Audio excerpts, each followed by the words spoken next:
Welcome to COIQ, where you learn how health innovators maximize their success.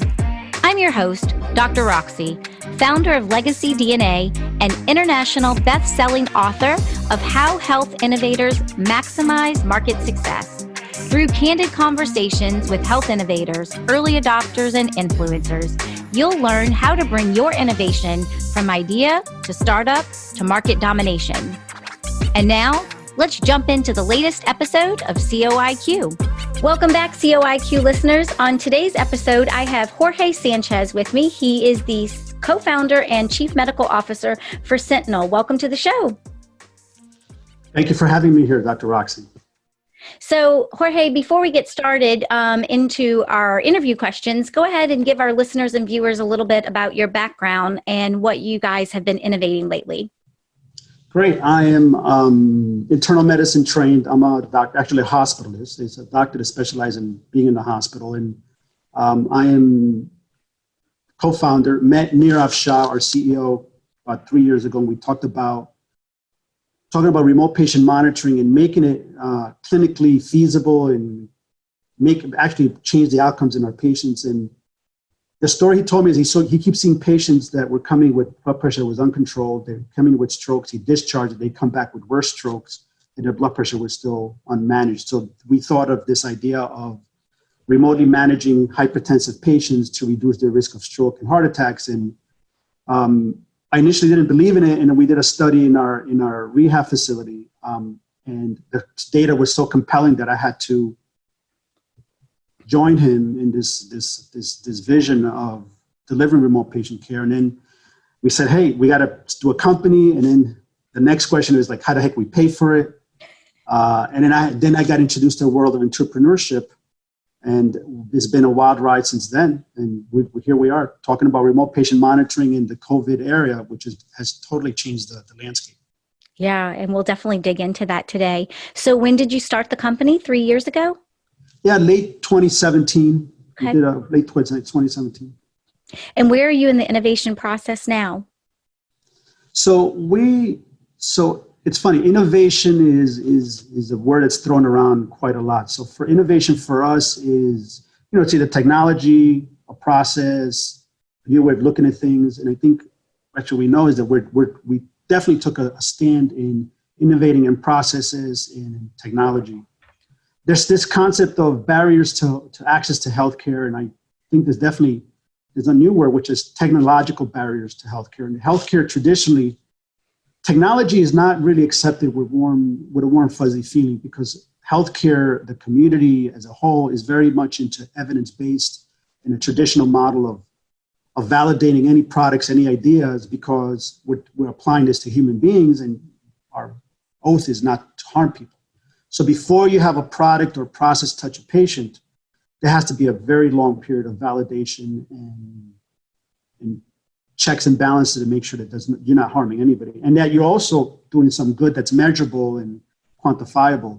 So what we believe in is that healthcare, because of the distrust of technology, it's very hard to enter that space of healthcare. So if you're a tech company, to get validation is very difficult. You have to do pilots, you have to trials, you have to publish. And so what we did is we took a shot at getting our data, and we submitted it to American Heart Association, and it was peer reviewed, was accepted. I presented it at San Francisco at American Heart, and it was very, very, very well received. And the moment we got that pilot under our belt and the validation and data before it's just funny, when we talked to customers, which in this case were clinics, it just helped us, it gave us momentum. So the innovation is in managing hypertension at 10x faster than standard of care through algorithms and mobile health. And basically, patients get a device.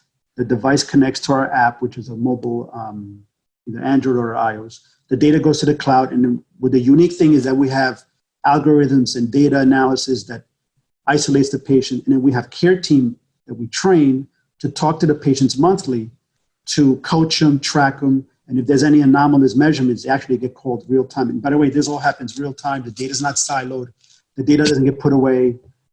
We have about 300,000 blood pressure measurements, over 1,500 patients on the platform. We're doing a longitudinal tracking. So the patients, 2017 till today is maybe 2.5 years of data on patients. So the other innovation is, can we make the data meaningful so that a doctor can actually do something about it rather than it just shows up in his EMR or his phone and guide him to do something. So the goal is the innovation. Innovation is not enough. You got to change something. You got to save money, scale, and help the patient.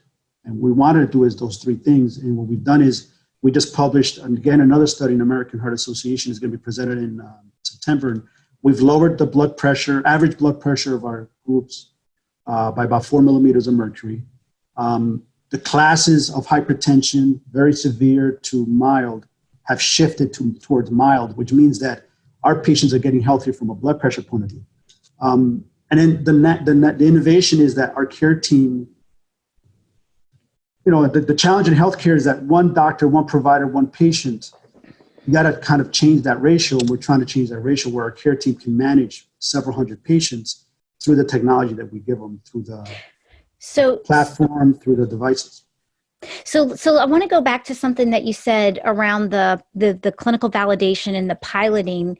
From your perspective, has that changed because of COVID? So prior to COVID, I've had guests on the show and we would talk a lot about, death by pilot, getting stuck in pilot purgatory and, all the best practices around getting that data and that clinical efficacy and validation that's needed to really be able to successfully commercialize an innovation in healthcare.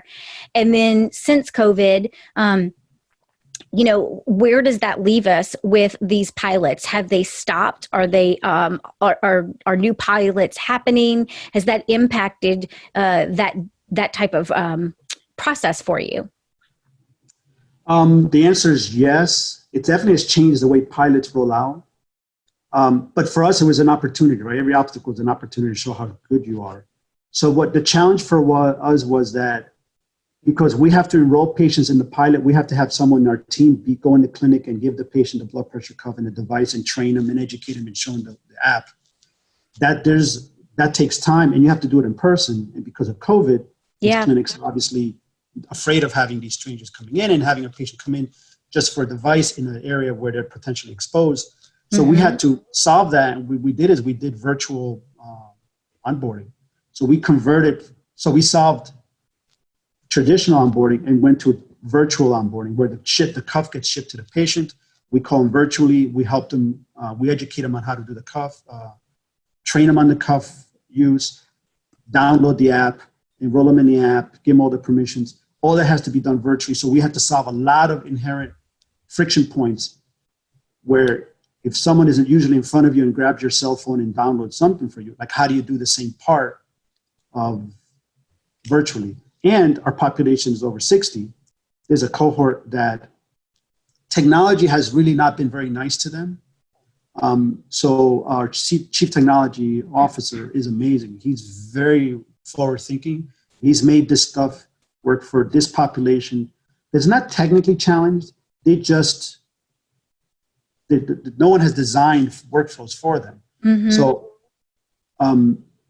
because the way we do it, we're able to successfully onboard 65, 70, 75, 80-year-old patients onto the platform. And I think that is the challenge. So for pilots, in the sense of COVID, is you got to do the pilot and remove that risk of exposure. And if you do that, then the customer is not going to be so hesitant.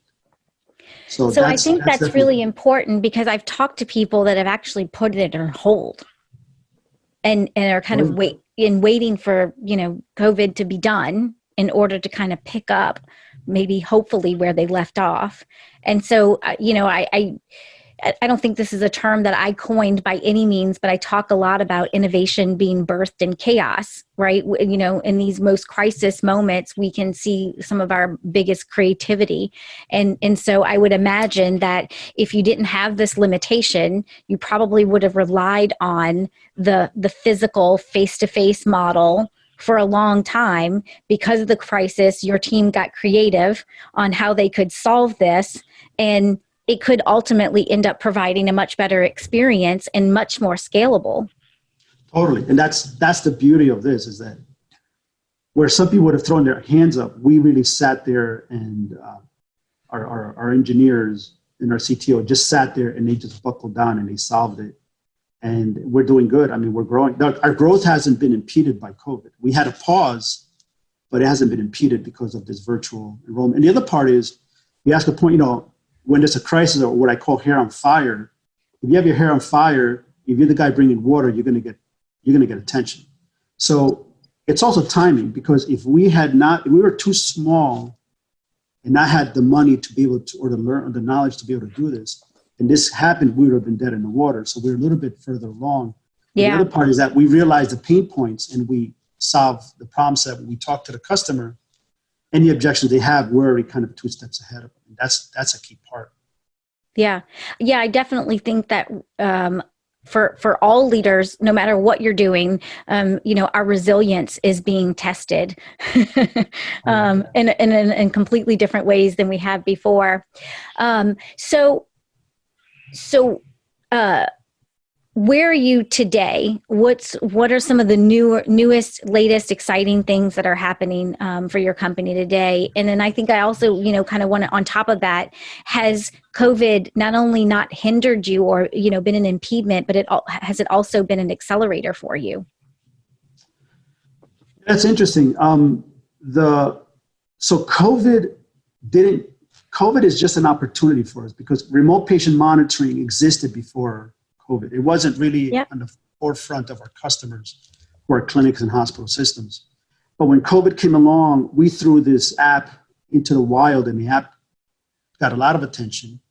And then we wanted to build an ecosystem and not just be an app designer and it just goes out. We wanted to build an ecosystem. So our app connects to our platform that has the data, and the data loops around to some provider in an organized way. And it's all decentralized, delocalized. So when we went to COVID and we partnered with, for example, Dell Medical at Austin to do their contact tracing, it wasn't just the app that tracks the patient, that asks the symptoms. The things that I'm pretty sure other people are doing is that we built contact tracing support on the back end, so that the contact tracers, when they get this data and track it, they can have someone to follow, and it makes sense in its organized way. So it's not just the app, it's how the data goes into the platform and the dashboard, so that when there's a person working on it, it makes a workflow that is just fast and like butter, and it just makes it easy to use. We worked really hard with Dell. We customized it, and we definitely, we have over 6,000 patients on that platform that it's ongoing. And then what do we learn from that is that you can't make a one-of product. You have to build your product that's a core product that can be a tool like a Lego that can connect into different problems. And if you presented the product as a COVID solution, people were very cynical. But if we presented it as remote patient monitoring, traditional remote patient monitoring, or physiologic monitoring in the context of COVID, it makes more sense. It kind of makes logical sense. You have patients that are COVID, they're about to get it, they're at risk, as you know, higher risk of cardiovascular events. So therefore, monitoring is totally appropriate, totally matches it, and people get it. But yet, at the end of the day, we were always doing remote patient monitoring. It didn't appear like we just came on the scene and invented remote patient monitoring for COVID. We're doing it for diet. We were doing it for heart failure. We're doing it for hypertension. We're doing it for a bunch of other things. So I think that's the key point here, that just have a good core product and a good service, and everything will follow. People will look for it. Hey, it's Dr. Roxy here with a quick break from the conversation. Are you trying to figure out what moves you need to make to survive and thrive in the new COVID economy? I want every health innovator to find their most viable and profitable pivot strategy, which is why I created the COVID Proof Your Business Pivot Kit. The Pivot Kit is a step-by-step framework that helps you find your best pivot strategy. It walks you through 6 categories you need to examine for a 360-degree view of your business. I call them the 6 critical pivot lenses. As you make your way through this comprehensive kit, you'll be armed with the tools, tips, and strategies you need to make sure you can pivot with speed without missing out on critical details and opportunities. Learn more at legacy-dna.com/kit. I think that what you just described is a dilemma, a crossroads that a lot of health innovators have found themselves amidst this crisis. Is I had a really viable solution prior to COVID. It has a use case for COVID, but do I change my positioning strategy or my messaging strategy? How do I do that around COVID to make sure that I don't seem exactly like you said? So I don't seem like I'm just this new company on the scene. But I also don't miss any opportunity for these specific new use cases that have come since the pandemic. What were some of those considerations that you all made? Got it. So what we did is we did testing, we threw it under a wall, and looked at the response to it. We didn't pivot. We were not ready to pivot. We don't consider a pivot. So I think that if your company, if your you're talking about making a pivot to COVID-19, that's a big commitment. Mm-hmm. We predict COVID will be around, but in what form we don't know, and that's a pretty big risk for a company to make a pivot like that. I think that if you stay the course and you micro pivot, that's far safer than if you make a total, because you're abandoning. Think about it. You're a 2-year. Let's say hypothetically, you're a 2-year startup. You're almost abandoning 1.5 years of work for something that is there. By the way, everybody's jumping on a solution for COVID, right? Everybody gets email. Yeah. If you're in healthcare, you get emails that are like, hey, what's going to happen post-COVID? What's your COVID-19 solution, right? It's becoming a rubber stamp on everything. So now, do you want to be the company that is adding to the noise out there, right? The only way you're going to get signal is you have to show a product market fit. And the only way you're going to show that is you have to have a core product that has a proven history of success in the past. Because as you know, in healthcare, these are not emotional decisions. These are very logical. There's more stakeholders. There's more people involved. Your product has to be scrutinized by more people. If let's say it's a clinic, it's not the doctors only. It's got to be the practice manager. It's got to be the biller. It's got to be, everybody's got a stake in it. Even the patients have to have a stake in it. If you're in a hospital system, the CIO has to have a say in it. The IT department has to say in it. Legal has to have a say in it. The unit economics have to make sense. So if you're going to pivot, you're totally taking your, like my CEO Nirav says, it's like, we're making a 7-layer cake. You're throwing all those layers out, and now you're making brand new layers. You better have a good foundation, and that's just it's not a good way to go. Yeah. Now, if you're failing and you're drowning in the weeds, and then you're that route, then maybe that's the viable way to go. But I don't think that is the way to go. If you have a stable, or you're making money, or you're growing slowly, I wouldn't pivot to COVID. Yeah, I definitely don't think it's a one size fits all. I think every organization, I think the ones that are probably best suited for the pivot, that they would have been best suited for the pivot prior to COVID. That they just, right, they didn't have a viable market strategy. And the pandemic just illuminates that more so than maybe they were paying attention to before. Yeah, totally. And I think that when you're in the weeds and you're in the mud fighting, it's hard to get an assessment of yourself as a company when you got all this noise around you. Like what kind of, we have to ask ourselves, what kind of company are we? Are we a service? Are we tech? Are we IT? Are we delivering? What exactly are we doing? And then once you identify yourself, then like how you're branding it, and then the brand becomes a self-fulfilling prophecy, right? You just can't, like you say in your book that I read, it's like you can't be a logo. It's how unique you make your company in the context of the market, so that you stand apart from everybody else, right? If everybody else logos are orange and you change it to purple, it's not going to make a difference. Right. But if everybody is serving one community and they're serving everybody, then maybe it's time for you to serve one specific niche rather than everyone else. You can't look like everyone else. And that's and it's weird because, like, are you changing because of your competition, or are you changing because of your vision? And I think that's where, for me, the founding team or the core team is so key, which I'm very proud of my company because our team is just amazing. And I think that is why we're just still surviving and perseverating and flourishing in the middle of COVID. Because if the team has a vision and the vision is there, you can relay it to your customers, to your patients, to your teams, to everyone you touch. It becomes part of your DNA, and then there the brand flourishes. Our CEO, Nira, his superpower is that he relays his vision, and he can communicate that vision very clearly. And that to me is a key superpower that unique CEOs have to have for the company to move forward. You can have a spectacular product, but if your CEO can't relay that vision in the context of the ecosystem you're creating, because you could either be, so my thing is, if you're a small company, you're going to be low in the ecosystem. All right, fine. But if you're low in the ecosystem, you're at the mercy of everybody above you. But how you get to the top is you have to relay a vision that you are creating a new ecosystem and that you want to be at the top of that. And then now you're rocking and rolling, because now everybody will follow you and everybody will see it, and then you'll partner better.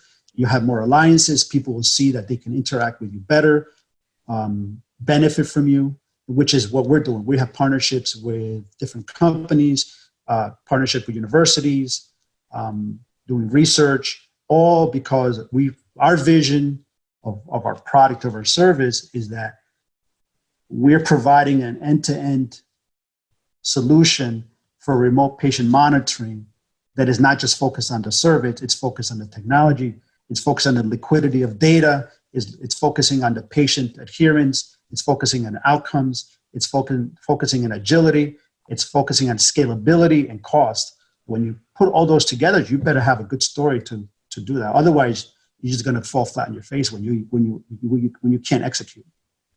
So speaking of that, I love when folks like you come on the show that are open to being so candid and transparent about the realities of this journey, right? So it's not just rainbows and butterflies every step of the way, and just win. So what are, for the viewers and listeners that are hearing your story, what are some of the challenges that you either have faced during COVID or that you're facing today, so that they might be learn from that or be inspired by it? Right. I think the biggest challenge is because now we're delocalized and we don't have face-to-face. The quality of communication has to be superb. Before we used to fly, meet, and talk, and now we have to do face-to-face. And, some of it's done while you're driving, while you're shopping in the supermarket and you're pushing the cart and your daughter's jumping around, and grabbing and opening stuff up. So because of COVID, real life encroaches on your job. Because there's no barriers, right? It's like, I can't lock a door and keep my daughter out, and I wouldn't want that. So I think the biggest challenge is to keep your team, have the vision, relay that vision, and keep your team motivated. Yeah. So that they see the vision also, and they're excited about what you have. Also, this thing about remote monitoring, remote employment, it's not what it's cut out to be. People say, hey, it's a great gig, but they don't realize that you don't know when your day starts, you don't know when your day ends.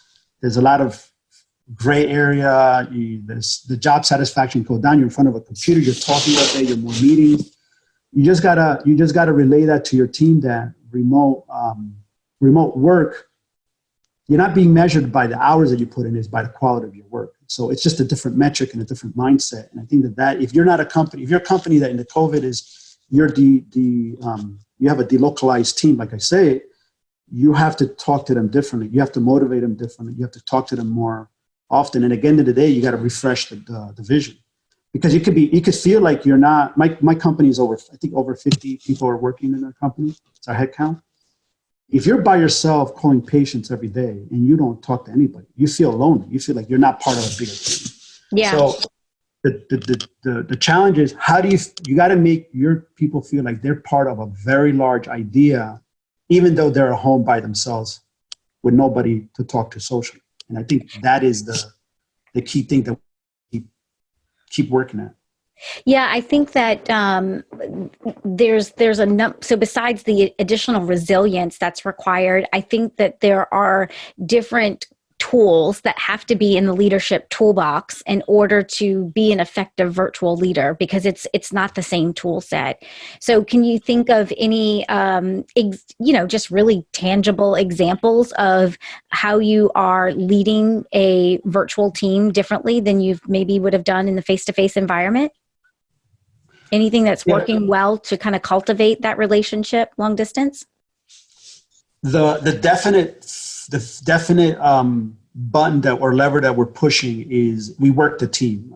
We make sure that the team leaders understand and we all work together and we communicate together. So if the team gels and the team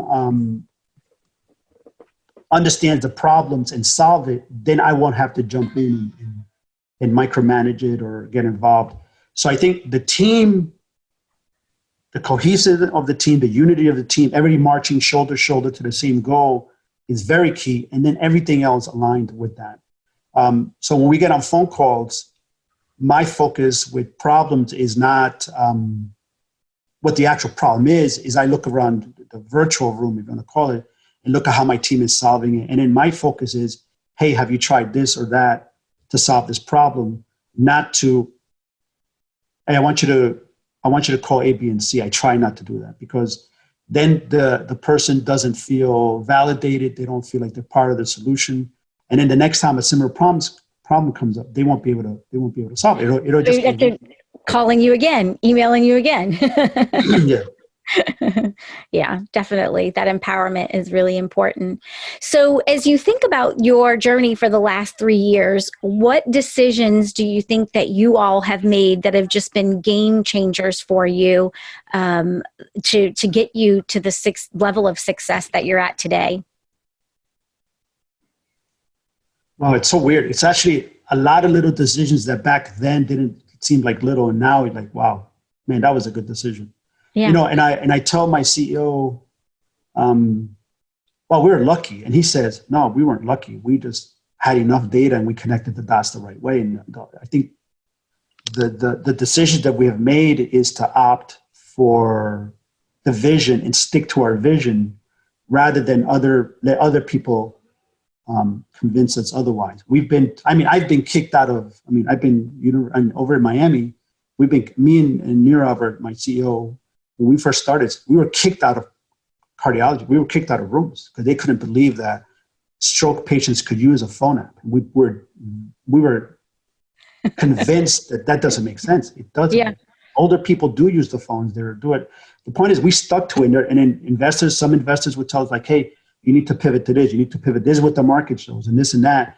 And you just get so many confounders that at the end of the day, someone tells you to go north and no one tells you to go south and no one to the west and east. At the end of the day, I talked to my CEO and we're like, dude, what is the vision? Like, are we going to do remote patient monitoring the way we're going to do it, the way we envision it, which is we listen, but we speak. That's why we picked the name Sentinel. We listen, the data, we also manage, and we come out and manage and take the risk of managing patients. And we stuck to it. And people tell like, that's very risky. There's a lot of liability. And at the end of the day, you just have to stick to your vision and make it a reality. And that's the magical bubble that you have to have. You have to be so convincing that it's a possibility. The possibility is not a possibility. It's a reality. And I think that is the decision that it's just basically the attitude. And no, we're going to do remote patient monitoring this way. This is the way we believe it. This is the way that it should work. And stick to it and have the vision but have evidence to back of your vision. Right? The difference between a vision and a hallucination is it's very thin line of a vision and hallucination. So that's exactly where I was going next, Jorge, is there's this fine line for entrepreneurs between investors and cardiology teams, who are kicking me out and they're saying you're crazy and that won't work. And I'm being stubborn in my vision because I know it will and it can. And then also where the flip side of that is, listening to advice and hearing what the data and being able to recognize that maybe my original vision or idea is not going to lead me to product market fit. And how are you dancing around those two parallel paths where one leads to success and the other one leads to failure?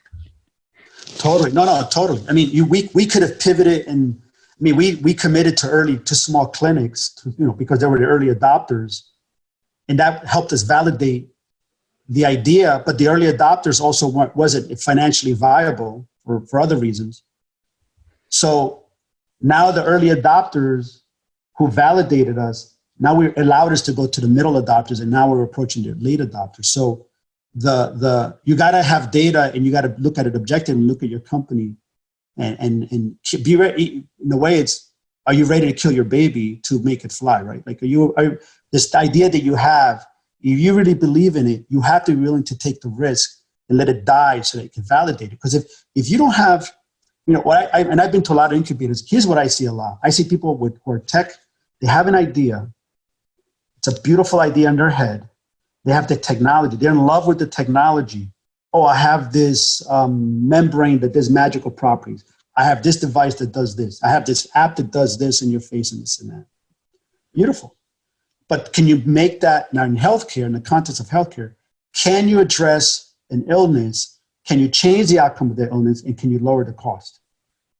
And that is the part that everybody forgets. So you have these engineers come up with these beautiful ideas that become orphans. Yeah. No, I saw a company that gave us this device that goes around your neck. It's a beautiful device, but you can't, it doesn't work. It doesn't apply. There's no applicable clinical scenario that it would change the outcome. So I think that we're in love with technology, but your product market fit has to solve a problem that's measurable, palpable, and affects and touches everybody. The patient has to benefit, the doctor has to benefit, your company has to benefit, society has to benefit. And if you don't start with that and then do the technology second, you're going to create a product that does, it buzzes and whizzes, but doesn't really change anything. So, and it ends up in what I call the zombie graveyard.